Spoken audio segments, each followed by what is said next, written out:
As we wait for the quarterfinals for Franz, Tristan, and Goga to start in Eurobasket, let's do a bit of a recap on the news articles and trade proposals that are circulating online about the Orlando Magic. This is the Orlando Magic Nation, your source for all things Orlando Magic on YouTube. For Magic fans, by a Magic fan. I'm Edwin Valentine, and I want to thank you very much for clicking on this video and spending a little bit of time talking Magic with me. If you're so inclined, you got to do the normal YouTube things, hit that like button, share this video, drop a comment below on what you think is the most interesting of the articles or trade proposals, and click that subscribe. We're looking to hit 200 subscribers before the start of the season. So we're going to start off with some of the news articles. I call it chatter on there. So SI.com has an article about the Desmond Bane trade and why it's a huge impact on the NBA. It talks about how it was important because it frees up the offensive load on Franz and Paulo so that they no longer have to be the only ones that are initiating the offense. And Desmond comes in and is able to not only shoot, but also his ball handling is going to be very important for this starting unit. Since we're not starting a traditional point guard, and Jalen, Franz, Paulo, and Desmond are likely all going to be sharing the load when it comes to initiating the offense, that it's just something that frees up so many things. And with their defense being as strong as it is, and it looks like it will be as strong moving forward, this opening up of the offense is just going to be something that is going to bring the Magic to the next level. And it talks about how if you have an elite side of the ball, so for the Magic, they're already elite on defense, as long as you're respectable on the other side of the ball, so on offense for the Magic, if they go from 26th, which is what they ranked last year on offense, even if they get to 15th, if they get to 12th, if they get to anything resembling normal or average NBA, then that's going to immediately bring them up to 50 wins in the season, and I think that's the minimum goal for the Orlando Magic, because 50 wins will get you, I would say, top four status, but the Magic are looking for higher than that. So let's hope that we're in the top 10 on offense, and Desmond Bane and just statistical regression brings everyone's statistics from where they were last year up to more their career levels, because most of the team last year shot career worsts from three. Let's just hope the statistics, not even just anything else, the statistics are what brings that more to league average, which is about 35%. We also have a new offensive coach on the team, Joe Prunty, that he's going to bring some more schemes, apparently, as well as Coach Shamgod, who's going to be helping with a lot of the dribbles and a lot of the ball handling so that we hopefully are not going to be as high in turnovers as we were last year. We ranked really high in the league in turnovers last year. We want to make sure that since Paulo and Franz are dribbling the ball in the paint a lot, that if we tighten that up and we turn the ball over less, then we're just going to have a better opportunity to have a better offense. So that's what that article is about. Now, the second article is basically grading each team's ability to make the finals. So the Magic they graded him as a B out of A, B, C, D, F rankings. They ranked them as a B, basically saying in this article that due to the additions of Desmond, due to the additions of Tyus, that our offense is going to be better. And it's basically a lot of the same information in that the hope is with Tyus manning the bench unit and Desmond adding extra firepower to the starting unit, that our offense is just gonna grow. Not only that, they're also looking at the growth of Franz and Paulo. Paulo, as we've seen on social media, has basically not gotten out of the gym. He's just been working. He's going into season 4 with a vengeance, which is what we thought he was going into a vengeance in year 3. But unfortunately, he ended up getting injured so early in the season that it really stalled the progression of his ascendance basically in the NBA. Now Franz is playing all the way through Eurobasket. Right now they're going to be in the quarterfinals in the next couple of days. So they are he is rounding into form already. We've seen a lot of improvement on his post ups. He's been doing a good job of posting up smaller guys in Eurobasket, and he's been making sure that he is distributing the ball whenever he is being doubled. They're not really doubling that much just because in Eurobasket, you're able to clog the paint a bit more than you are in the NBA. But whenever he has the opportunity, he's been running. He's been any long rebound, any kick out. He's been running. So that's something that hopefully the Magic also do, and that will help jumpstart our offense so that we're not so predictable in the slow walk up. Okay, now Paolo's going to get at the top of the key, and all right. It's 8 seconds left in the shot clock, and now he has to do something. So hopefully we're going to have a more diversified offensive approach this upcoming year, and hopefully that's something that Joe Prenti is going to bring into the coaching staff. So we'll see on that. But that's what this article mostly is talking about. It's talking about how we have the second best defense, and it's basically back-to-back seasons we've been a top three defense, so we already can hang our hat on the defensive end. Obviously, we're hoping that Jalen's able to stay healthy, but it says we should comfortably finish with the top three seed in the East, and will only need to improve offensively to become a legit title contender. That's basically something that we've been saying for a while. That's why we hoped that KCP coming in last year was going to open up the offense a bit when it came to allowing Franz and Paolo to be able to drive the lanes more freely because we would have a shooter that would open things up. He wasn't the bulk shooter that I think a lot of people envisioned, but Desmond Bane is. So that's something that we know he's going to be launching, and he's comfortable catch and shoot. He's comfortable off the dribble. He's comfortable off screens. He's comfortable in any which way, corners, not corners. Actually, I think Desmond shoots a little worse in the corners, which is great because he won't need to be over there. We've got a lot of other guys that shoot their best percentages from three over in the corners. By the end of the summer, before the season starts, I'm going to do a huge primer on the team as a whole, and kind of give a picture on where the geometry of the team, in my opinion, should be, and we will see if that's something that they're able to incorporate for this upcoming season.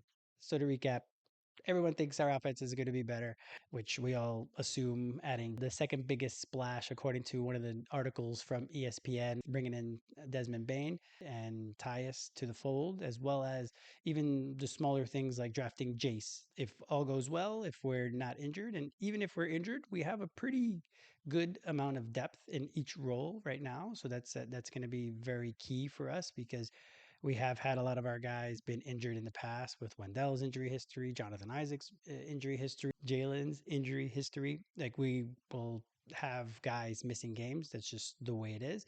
We just hope that Franz and Paolo are able to stay and they're at least the bedrocks of our offense for the entire year. And then everybody else can fill in the gaps along the way. Now, if we go over to the trade proposals, now I don't think we're going to be doing any trades or any other transactions this summer other than whittling things down from our Exhibit 10 guys so that we have our last two-way player contracted by the end of the preseason. So that's another video I'm going to be doing in the next day or so. The Exhibit 10 guys, we have right now officially four signed, but then there's been an article that says we've signed the fifth guy to an Exhibit 10 contract, and I'll go over what that is, and I'll go over the guys themselves so that we understand who they are and what they could bring to the team if they were to stay on as the last two-way contract. But that's in another video, so stay tuned for that. Otherwise, we don't have any room really to bring in anybody until later in the season, even to the veteran minimum, just because of us being hard capped at the first apron. So we're kind of stuck in that way. Now, if we were to do a trade, however, for like salaries or anything like that, I think that's something that people are wondering. So in this article here, they're talking about would Kelly Oubre be a fit on the Orlando Magic? So in this article, they basically are just doing a straight up swap between Oubre and Goga Bitadze. They make about the same amount, like almost identical. It's like $40,000 difference. It is a trade that would be possible, just even with our tight space under the first apron, so it is possible. They basically are saying that we have Wendell, we have Mo, we have Goga and Jonathan, that we have kind of a plethora of bigs now. They don't really talk about how Wendell's normally been injured. Mo's coming off of a major injury, and Jonathan Isaac is basically a year and a half, 2 years from having missed 3 full seasons. So they're kind of flipped about it. Obviously, they're not a Magic specific author or writer, so they don't really know probably the history of each of these guys. So they're just like, ah, yeah, they got 4 centers. Why don't they just give up one and bring in Oubre? Even though Oubre doesn't really shoot super well, so us giving up our most healthy of the big men to have to bring in Kelly Oubre, who doesn't really space the floor, is a small forward. So obviously that's Franz and Tristan's position. So I guess if I were them, I would have spoken a bit more about if Tristan really doesn't pop that by the end of the season, then we will need somebody who can play in the playoffs because Oubre has played in the playoffs before. This is possible. This trade, it's not a horrible trade. A lot of the other trades you read about, you're like, come on, this is ridiculous. But I don't see this as being a viable trade for us. I would rather trade any of the other guys other than Mo, Jonathan Isaac, or Wendell Carter. Both are essential to our success, of course, or not essential. Both are important to our success just because of the amount of depth that we theoretically do have if they're all going to be healthy, but we never know if that's going to be the case. It's unlikely that they're all going to be healthy throughout the season unless we have really good injury luck. Again, we had pretty bad injury luck last year, so maybe the basketball gods will give us that. So we shall see. But this one, it is possible, it is feasible. There isn't draft capital that's being swapped, so it's possible, could be done. I don't think it's something we're going to do just because this definitely doesn't make the team any better, especially if Goga is going to be playing like Eurobasket Goga. If he's able to bring all of that from Eurobasket to the Magic, then there definitely wouldn't be a reason to trade him in any way, unless we're going to try to get back some draft capital that we gave up in the Desmond Bane trade. That'd be the only reason, to be honest, because I think if Goga is able to play like Eurobasket Goga, I think in the end that's gonna really add a new dimension to our offense, and there'd be no reason at all to get rid of him, especially on the contract that he is on for this year and next. And then the last of the trade proposals that have popped up in the last week or so, this one is assuming that Indiana is going to start to not tank necessarily, but using this gap year that they're going to try to add some more flexibility. But if you know Indiana, Indiana is pretty good with their salary cap. They normally are not one to pay the tax. That is something that they've kind of been allergic to always. That's part of the reason it seems they lost Turner this offseason, just because it seemed they didn't want to go into the tax, especially in a season where Halliburton's going to be out all year and they're not going to be, in their mind, they're not going to be competing for anything. Granted, this isn't a team that really should be thinking it's going to be competing for championships anyway. That's just, they had a great season last year. Everything fell into place for them, but they're not really a championship contender every year. So that's just the way that is anyway. So in this article, they're talking about how if we were to give up Isaac, of course, Goga, you're going to see Goga's name everywhere this season just because of his value and his contract, especially if he's Eurobasket Goga. I think people are really going to be trying to poach him off the team. So we'll see where that goes. But it's Jonathan Isaac, Goga Bitadze, Jet Howard is another one that you're going to see in most trade rumors. A 2027 first round pick and a 2029 second round pick from the Magic going to the Pacers, and the Pacers are going to send over Aaron Nesmith and Obi Toppin. Now, this is interesting. I think if I were to rate these two, the Oubre one and this one, I'd definitely take this one more. Now, Aaron Nesmith, if you add him with Jalen and Desmond, Nesmith would come off the bench looking at this trade and what the Magic would have at that point. If we were to have Nesmith and Toppin to our bench, now we're talking. Now we're talking. Would we? I don't know about the favorites, but we'd definitely be in the conversation. It would jump us up in all the conversations to being a contender for the number one seed, which I think we're already going to be a contender for the number one seed in the East. But if we were to have this trade go through, I think this would definitely be something that would be enticing and the media would just eat it up. Yum, yum, yum, yum, yum. Now, the 2027 first round pick that they show on here, I don't believe we're able to give up because we've given up our 26 and our 28. So that one I don't think would be plausible. So that would have to be one in the 2030s somewhere. So we would have to see about that. But with Neesmith and Toppin, we're important pieces to the Pacers' recent playoff success. Both are tremendous defenders and would fit the Magic system. Facts, facts, facts. And have grown into reliable three-point shooters. Also facts. They'd also provide a massive spark off the bench with their athleticism and shot making. No joke. If these two guys were to be coming off of our bench, of course we would lose our depth in the front court. Obi Toppin would plug into one of our big slots, so he would take Jonathan Isaac's spot of Neesmith over Jet. I think we would take that. No offense to Jet, of course. I don't think he's had enough run to really be able to grow to what he can be. So if he had a little more time over with the Pacers, if he has Halliburton throwing him the ball, I think in the end that might be really good for Jet and his development. But if we were to replace Jet with Neesmith and Jonathan Isaac with Obi Toppin, now we're losing Goga, and I think that to me would be the biggest loss because generally speaking, Goga is our healthiest big. Mo has been for the most part pretty healthy, but again he's coming off the ACL, so who knows? And then Wendell is oft injured, so really it would be then I guess Obi would come off the bench to start if Wendell were to get injured. We have Orlando Robinson on our two-way contract. Since we would be a roster spot short, we'd have to convert his contract from a two-way to a regular contract. Then we look at our bench unit of Tyus, Black, Neesmith, Obi, and Mo. Yowza. That'd be a bench unit that would rival any in the NBA. So then we would be all in, all in, all in. Then we'd have no draft picks probably for the next 4 years. And with their contracts being what they are, with OBs under contract for another this upcoming season and two more at less than 17 million per season. So it really slots in perfectly against Jonathan Isaac's contracts if you're not counting the non-guaranteed parts there where we could always get off of JI's contracts if something were to happen.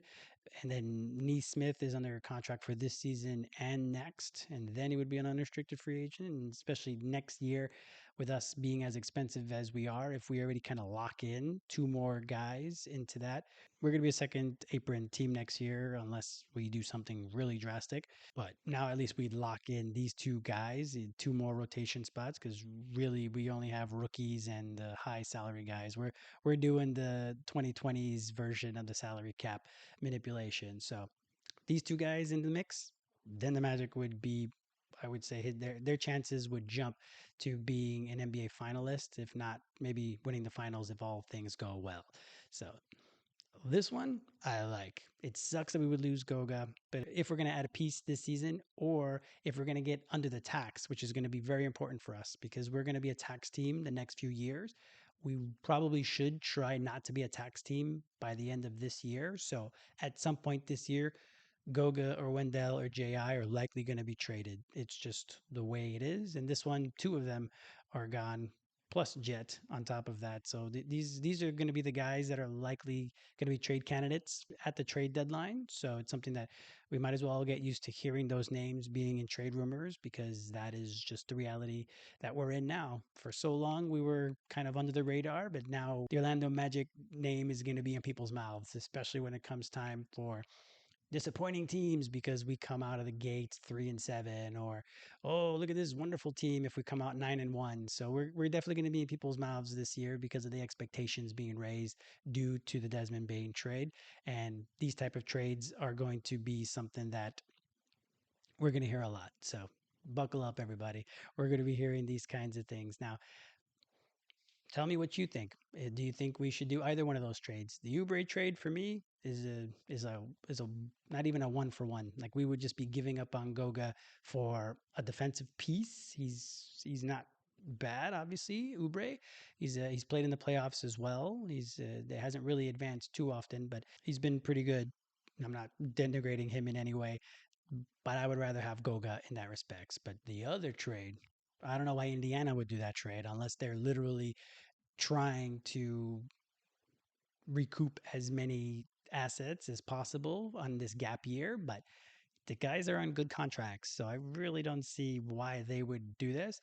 Goga's on a good contract. I think Goga might be a little pissed also that he'd be going back to Indiana. I don't think things ended pretty well in Indiana for him last time, so who knows? He may not be super excited, and they might just try to move off of him as well at the end of next season or next off season, so that they can recoup some more stuff and really move forward because Goga's contract actually descends the year after, so he would be a real big asset at that point. So maybe that's what they would do. I really don't see why Indiana would do it. The Magic, on the other hand, would increase our defense. Our bench unit would be awesome now because Neesmith starts in the Pacers and he started on the final team. This also adds championship level experience to the team, bringing in two guys who were in the finals and played big roles in finals team last year. This would be a no brainer, or at least definitely a hard conversation the Magic would have to have if they were going to think about that second trade, because it would definitely add elements to the team that we haven't had, and it would be interesting. Just throwing it out there. Now, what do you guys think? The other news articles, the kind of boilerplate. Our offense better be better this year. It's just one of those things. We have to have a better offense this year. I don't think it could be any worse, to be honest. Knock on wood, because it definitely didn't feel like it could get any worse last year. So our offense is going to be better. That we understand. We are a title contender, definitely a fringe dark horse title contender. We could make the NBA finals. That I'm not going to say that at all. But of course, whoever comes out of the West is going to be strong. So we might need a little luck, and if all goes well, you never know. We've crazier things have happened. The Pacers made it to the NBA Finals, and were within one injury from possibly winning the NBA Finals. So you never know. Next year could be our year, and if we were to have the Pacers players in that proposed trade, then we would really be set up for success in that respect. So drop a comment below. Let me know what you think, and if that's something that you would do, or would you rather just keep Goga, Ji, and Jet? Those draft picks, we should try to hold on to them, but with a package like that, that might be a little too enticing.